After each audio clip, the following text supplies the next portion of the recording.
Hello, welcome to the Dallas Aftershow here on JLJ Media. I'm James Lott Jr., and we are talking about a very special situation in television history. Season 9, kids. Season 9.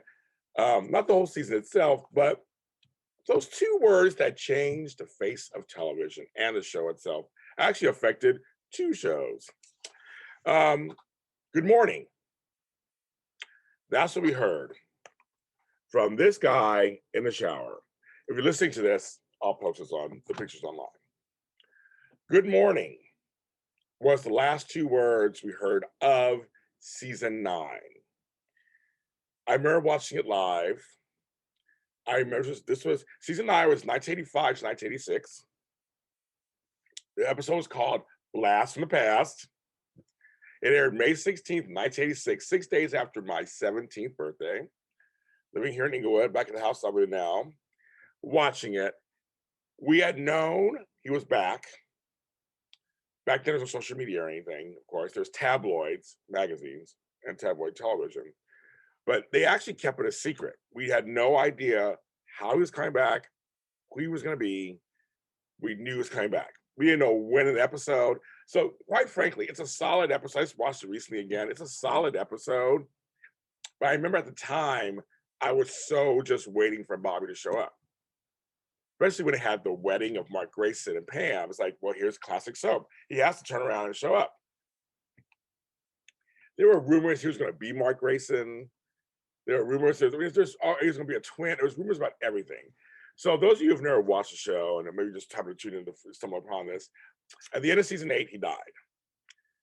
Pam's half-sister, Catherine Wentworth, ran him over, went to the hospital, tearful goodbye, everybody by his side, done. Larry Hagman, who played famous JR, was very much a friend to Patrick Duffy. Him and the great Patrick were very good friends.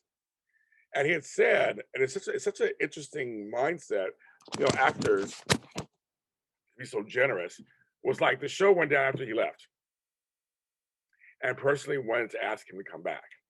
It was so funny. It's just like he was just like, no, the show's going down. We need you. You need to come back. And he was right. The dynamic of Bobby and JR was one of the core things of the show. Good brother versus bad brother. Just classic storytelling. It was so interesting that he decided to come back. You can read you can go online and read all the stories about why and all that kind of stuff. But we didn't know how they're going to do this. I enjoyed season 9. I actually enjoyed it. Pam, was moved on with Mark Grayson. Sue Ellen and JR were back together. Ellie and Clayton were doing fine. Jenna Wade had Bobby, and it was Charlie. Ken and Jamie were doing great. Jack and JR were getting along as cousins.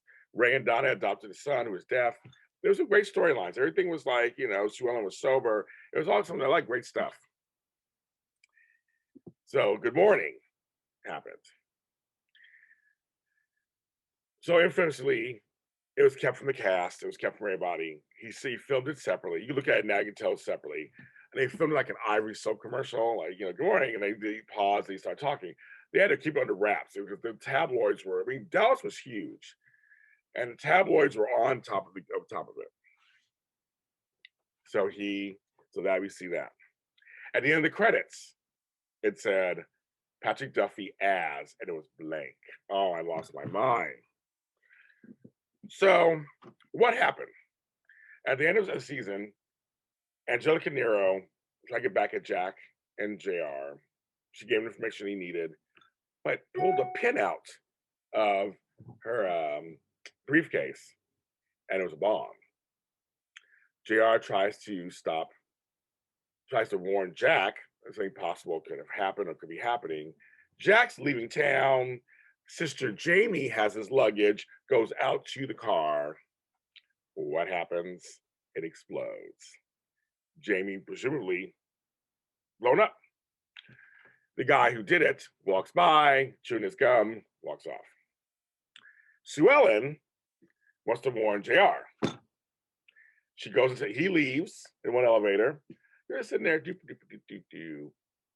Then another elevator opens next to it, and it's Sue Ellen. You're like, no, girl, do not go in there. She like, JR. She trots into his office. It explodes. You see the outside, windows blown out. A curtain. I remember my stepdad going, there's Sue Ellen's dress. I'm like, she wasn't wearing a dress. She was wearing a pantsuit.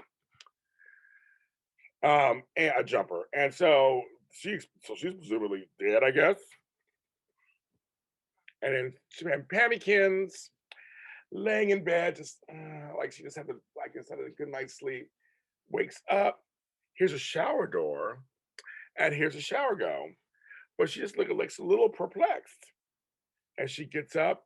We're thinking Mark Grayson's in there or whatever, because they just got married. She walks the door, opens it. Good morning. It's glorious. It took all summer. One of the greatest cliffhangers. What are they going to do? Who is he? Is he a twin? Is he Mark Grayson? What's happening?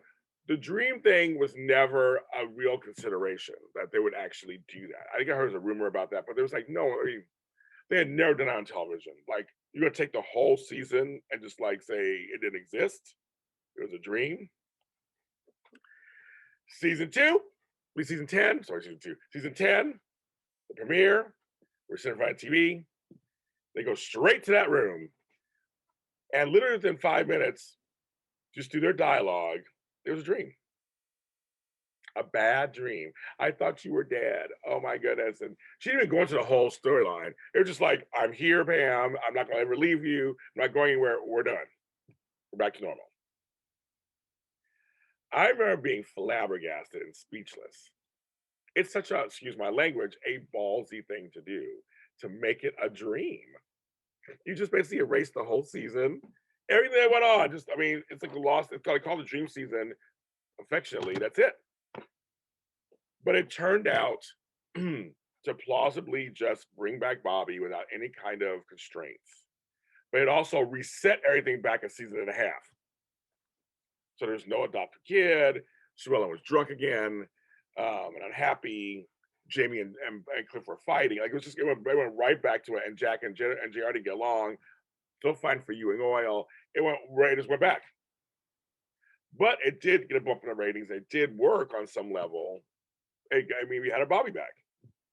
We had to break up with Jenna and Charlie. And it was like, it was the craziest thing. But here's a little thing. I was watching it recently. And I noticed a little nuance of that episode. When Bobby was leaving that morning, I guess presumably spending the night with Pam, as he did in season 8. They walk outside. Pam hears noises and is jumpy. It's that same scene, going to his car, it's parked outside. She's completely jumpy, and Bobby's like, "Oh, you're fine. Everything's fine. Stop being so nervous." And when he drives off, she hears a noise, jumps. Just all the different noises happening around her. I thought that was a great touch. They kind of acknowledge that she's having some nervousness about what happened. A great touch. So I just want to talk about that. And then, effectively, that ended the crossovers between Knots Landing and Dallas. There were many crossovers over the years up to that point. And for you guys who didn't watch Knots Landing, or did, brother Gary, named his twins Bobby and Betsy. And Bobby was named after his dead brother, Bobby. They didn't change their names. They kept them. It's a whole different show. But he just never referred to Bobby again, really. Gary made some appearances on Dallas years later, but Bobby and them never came to California. None of them came to California. That stopped the whole thing of them coming to California. I missed it. I missed the crossovers. Well, the weather's getting crazy. So it affected 2 shows, but they did what they had to do, I think. And I look back at it, I guess it was the best way of doing it. I mean, Mandy Winger was back. Pam, it was so funny. So Mandy Winger's back in bed with JR. So I guess that actually was like, Deborah Shaw's like, I'm back on TV. The ladies of Southwark were all unhappy. It was a great scene. Sue Ellen comes down and is just sassy and snarky. And she has my favorite line to Jenna, Wade, and Donna. A Ewing is a Krebs. It's made me laugh. Made me laugh. And Miss Ellie got gangster. She was like, 'cause she started to include Miss Ellie. It's always like, and I'm paraphrasing, of course, but Miss Ellie was kind of like, no bitches. You're unhappy with your man. I got my shoulder. She's like, don't include my Clayton. We're good. He comes home to me. I know where my man is. You guys are unhappy. Do something about it. I'm like, that's right, girl. She wasn't taking that shit from them. She's like, no. My man good. Don't include them in there. I started laughing. I thought it was so funny. So that's the deal. That was the Dream season 9, The Shower of Dallas. You can follow us on all streaming platforms, any audio service you like, Spotify, iHeartRadio, Google, Apple, and follow us there and get all new episodes that come out. And also on YouTube at JLJ Media, my online network. Go ahead and subscribe there so you know what's going on. And please engage all you Dallas fans out there. I want to hear from you. What do you think about this season? This is a very interesting season. I want to hear from you, hear what you have to say. If you liked it, didn't like it, thought it was horrible, whatever, let me know. I love the engagement. You can follow me at James Lott Jr. everywhere else. I'll see you next time.